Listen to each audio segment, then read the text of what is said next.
Hey everybody, happy Saturday. My name is Kelly Brown. This is my husband Courtney.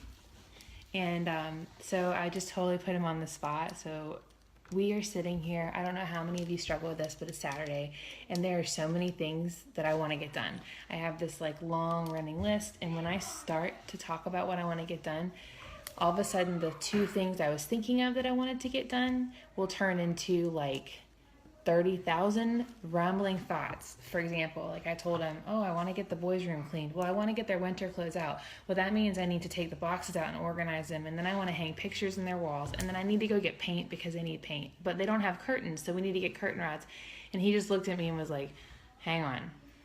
So I asked him to hop on here to talk about like figuring out how to figure out the most important things to do so that your day does not get wasted chasing the little things that don't matter, or even the overwhelm where you don't get anything done because you're so overwhelmed by the long list that you just gave.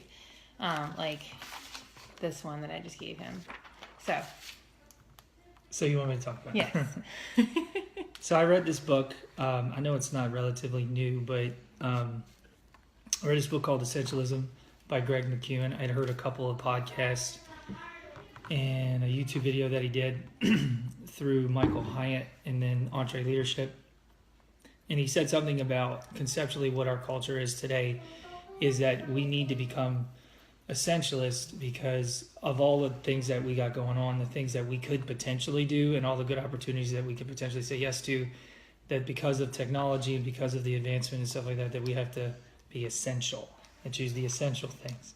So I like to say a recovering people pleaser, and also in a sense love to say yes to a lot of opportunities. So about 2 months I've been working on just trying to say not no so much to things as like more discerning what is essential to the current job that I have and what would be essential to my family.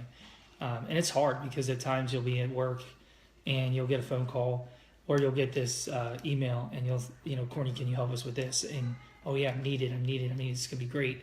But what the book actually says is when you say yes to that, you're actually saying no to other things. So when we say no to a good opportunity, we have to outweigh to say, well, what are you saying yes to? So when Kelly the other day was like, I got too much going on. I said, well, tell me what you got going on. And she did. She had a list of probably 100 things that all seem to be different. and in your mind, it's just like, this isn't the same thing as that. So what I is like, well, let's just do this. Let's look at your day, schedule your day out, and what's the most essential things to do that day. So for the past 3 days, what I like to do this with my own work too is the night before, even though that eventually I want to get to the point where I can do it for a week, but I'm not there yet because it's still a new job.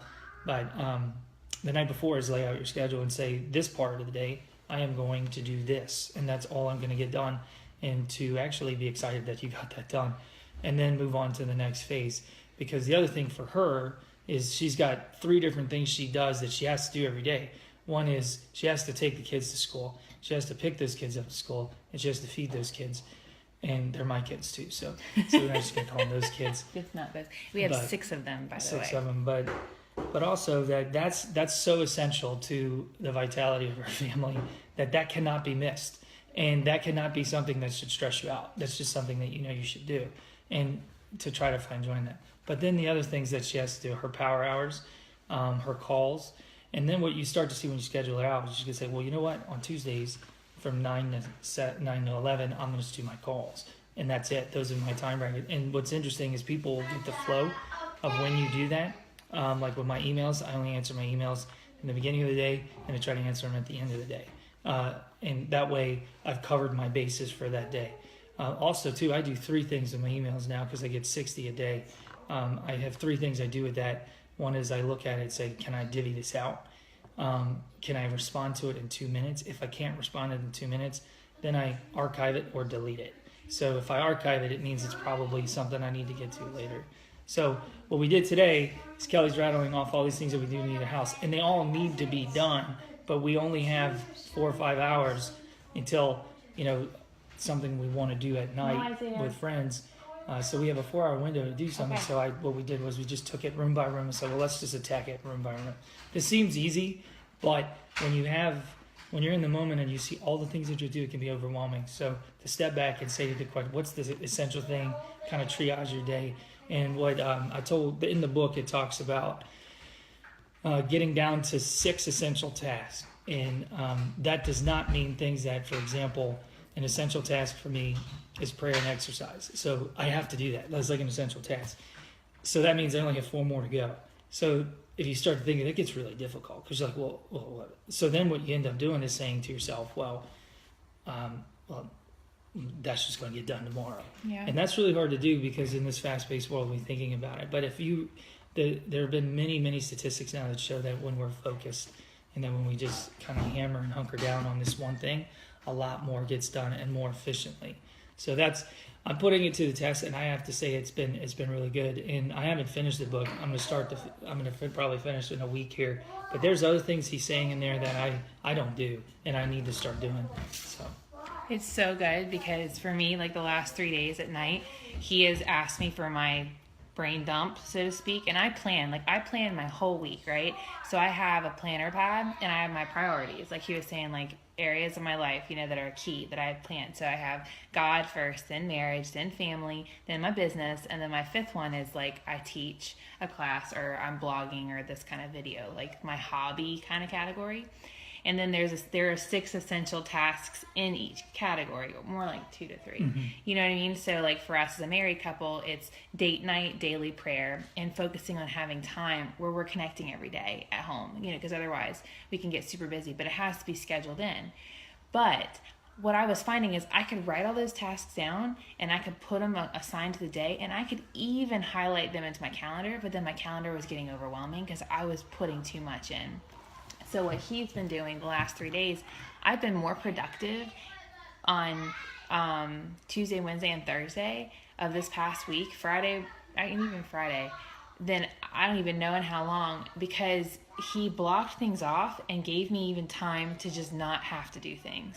And the reason I wanted to share this with you guys today is because part of what I do with helping people in their journey is we want to share with you guys things we do as a married couple, because we're learning as we grow. We've been married 13 years. We have 6 kids. And this is something that's very awesome because I have a brain that thinks one way and his thinks the other. And he's teaching me, but then also now by me telling him everything, he gets to understand me better. Like he's getting to know me better even now after being married this long. And I'm getting to know him better through seeing how his brain works and what a gift this is.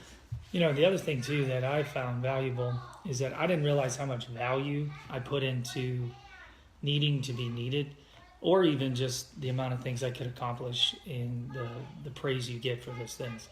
And so to say no to something sometimes becomes a little bit, you can feel the rejection, that, these people aren't going to like me because I said no, or this particular person's going to be mad.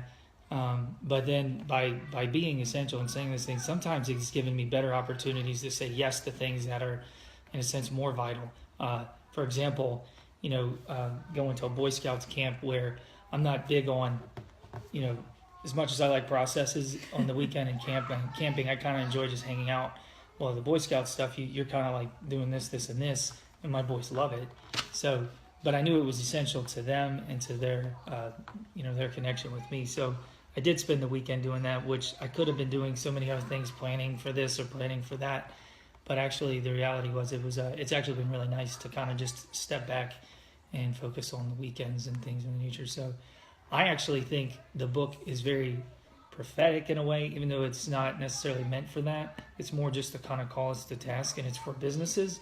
But if you think about it, as technology continues to advance, as opportunities continue to make themselves available and quickly given to you, you almost have to become an essentialist in order to realize that I'm going to get pulled in even more directions. Yeah. And really discovering those core values that you have for yourself. And do I really care about these things? And then seeing every decision you make, does it help me continue to move forward with things I care about? Or does it just continue to separate me from that? So that's what I've enjoyed about the book, even though that we've been doing this together. And I've only been doing it is because I know it helps her. I wasn't doing it because it helped me, because of the fact that I could have actually been spending that 20 or 30 minutes, watching something that I enjoy watching. Whether it's but the football or essential something. task was to keep your wife sane. Very true. But you know, and this is something you can even teach your children. How many times do our kids get overwhelmed because they have homework and they have sports and they have activities and they have friends that want to play? And if they have electronic devices, which our oldest do, but they don't have like data or any of that on it, but they still can get easily distracted and pulled in a million directions, and teaching them like what is the most important thing you're called to do.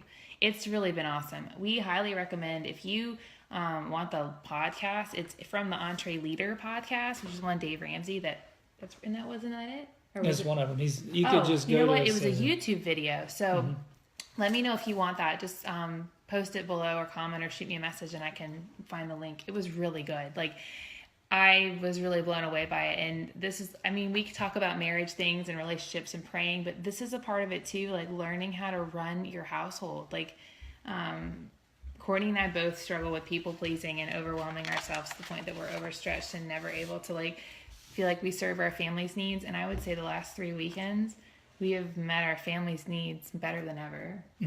Yeah. So I hope that was helpful to you guys today. We thank you for hopping on here.